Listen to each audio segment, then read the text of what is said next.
ప్రతి క్షణం సమాజం కోసం మీ మిత్ర న్యూస్. మే 13 తారీఖు జరగబోయే పార్లమెంటు ఎలక్షన్లో భాగంగా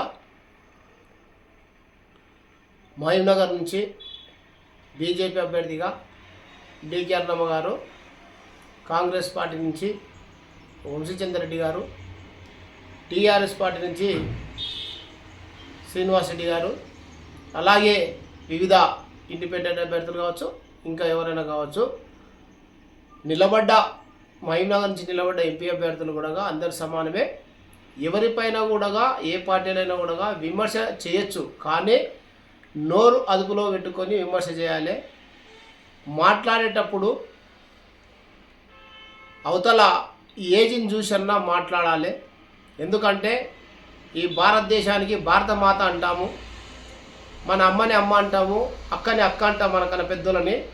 మనం ఎక్కడ కూడా ఊర్లో పోటీ పోయినప్పుడు ఎక్కడ నిలబడ్డప్పుడు అమ్మ బాగున్నారా, అమ్మ ఇక్కడ అడ్రస్ ఎక్కడ అంటాము, లేదంటే అక్క ఇక్కడ అడ్రస్ ఎక్కడ, ఇక్కడ అక్క ఏమక్క బాగున్నారా అని అంటాము.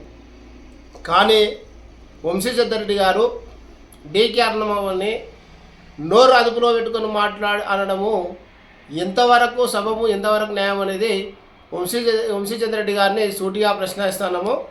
నా పేరు బాలవర్ధన్ గౌడ్, జిల్లా అధికార ప్రతినిధిగా మిమ్మల్ని ప్రశ్నిస్తూ ఉన్నాను. మీరు మాట్లాడడము రాజకీయంగా మాట్లాడండి. బీజేపీ పార్టీ ఏం చేసింది, ఏం చేయలేదని చెప్పి మేము జనాల్లో చెప్తాము. మీరు కాంగ్రెస్ పార్టీలో గత 65 ఏళ్ళ చరిత్ర మీకుంది, 130 ఏళ్ళ చరిత్ర ఉంది అని మాట్లాడతారు కదా. మరి ఏకదాటిగా 40 సంవత్సరాలు చేసిరు, అలాగే ఒక 10 సంవత్సరాలు కూడా చేసిరు. అంటే దాదాపు మీరు 50 సంవత్సరాలు భారతదేశాన్ని పరిపాలించారు. మరి బీజేపీ పార్టీ గత 10 ఏళ్ళు, ఇంతకు ముందులో కూడా వాజ్పేయి గారు ఉన్నప్పుడు ఒక 5 ఏళ్ళు చేసిరు. మేమేం చేసినాము ప్రజలకు, మీరేం చేసిర్రు వివరించాలి. అంతేగాని నోరు అదుపులో పెట్టుకో అని చెప్పి మాట్లాడము. వంశీచంద్రెడ్డి గారికి డికే అన్నమ్మ గారు తల్లి లాంటిదో అక్క లాంటిదో ఉంటుంది, ఏజ్లో పెద్దది. ఏజ్నన్నా గౌరవించడము నేర్చుకోవాలి. ఎందుకంటే ఒక ఎంపీగా నిలబడతా ఉన్నావు, గతంలో కూడా ఎంపీగా నిలబడ్డావు. రాజకీయంగా మాట్లాడాలి, రాజకీయంగా మహిళలను గౌరవించాలి. మన ఇంట్లో కూడా అమ్మ అక్క చెల్లి అందరు ఉంటారు. మనల్ని కూడా మన అక్కలని అమ్మలని ఎవరనంటే ఊరుకుంటారా, ఊరుకోరు. కాబట్టి మరొకసారి వంశీచంద్రెడ్డి గారు, మీరు కానీ ఎవరే కానీ మేము కానీ నోరు అదుపులో పెట్టుకొని మాట్లాడితే రాజకీయంగా అందరికీ మంచిగా ఉంటుంది. అంతేగాని మీ ఇష్టం వచ్చినట్లు మేము మాట్లాడతాం.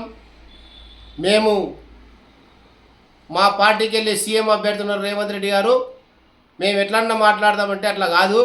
మరి మీ సీఎం రేవంత్ రెడ్డి గారు చెప్పారు, భారతీయ జనతా పార్టీలో నరేంద్ర మోడీ గారు ప్రధానమంత్రి, ఈ దేశంలోనే ఈ ప్రపంచంలోనే ఎక్కడన్నా అడుగు నరేంద్ర మోడీ మునగాడని చెప్పిన చరిత్ర మరి రేవంత్ రెడ్డి గారికి ఉన్నది.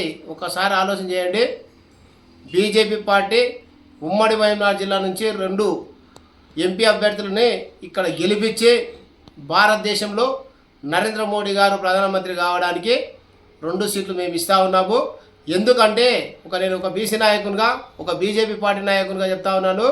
భారతదేశంలో నరేంద్ర మోడీ ప్రధానమంత్రి బీసీ అభ్యర్థి, రేపు రాబో తెలంగాణ ఎమ్మెల్యేలో ఇక్కడ అసెంబ్లీలో కూడా సీఎం అభ్యర్థిగా బీసీని ప్రకటిస్తూ ఉన్నారు, మళ్ళీ ప్రకటిస్తారు. కాబట్టి ఇక్కడున్న బీజేపీ అభ్యర్థులకు బీసీలు కానీ, ఎస్సీలు కానీ, ఎస్టీలు కానీ, మైనార్టీలు కానీ అందరూ కూడా ఓట్లేసి గెలిపిస్తారు. ఎందుకంటే ఎస్సీ వర్గీకరణ కూడా చేస్తామని చెప్పి హామీ ఇచ్చి మందకృష్ణ మాదిగ గారికి హామీ ఇచ్చిన వ్యక్తి, ఏకైక వ్యక్తి మరి నరేంద్ర మోడీ గారు.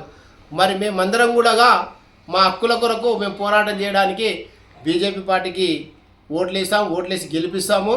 మా కార్యకర్తలు, మా లీడర్లు అందరూ కూడా బీజేపీ సానుభూతి పరులు. బీజేపీ మొత్తం యావత్ దేశం కూడా ప్రపంచంలో భారతదేశం నెంబర్ 1 ఉండాలని కోరుకుంటా ఉన్నది. మరి 11వ స్థానంలో ఉన్న, ప్రపంచంలో 11వ స్థానంలో భారతదేశం ఉన్నది. మరి ఈరోజు ప్రపంచంలో 5వ స్థానానికి వచ్చినాము.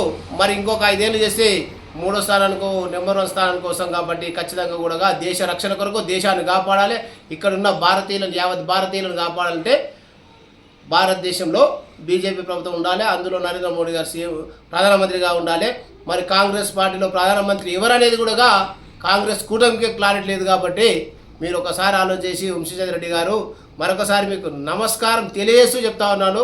మనము ఎవరిని నేను కానీ మీరు కానీ మా డీకే అన్నమ్మ కానీ ఇంకొక శ్రీనివాసరెడ్డి కానీ ఇంకొక ఎంపీ అభ్యర్థులు ఎవరు నిలబడేటోళ్ళు కూడా ఏ రాజకీయ పార్టీ అయినా విమర్శించచ్చు, కానీ ఒళ్ళు దగ్గర పెట్టుకో ఇంకోటి దగ్గర పెట్టుకో ఇవన్నీ అనడము పద్ధతి కాదని చెప్పి మీకు మరొకసారి భారతీయ జనతా పార్టీకి వెళ్ళి చిన్నగా హెచ్చరిస్తూ ఉన్నాను. మీ బాలవర్ధన్ గౌడ్ జడ్చెల్ల.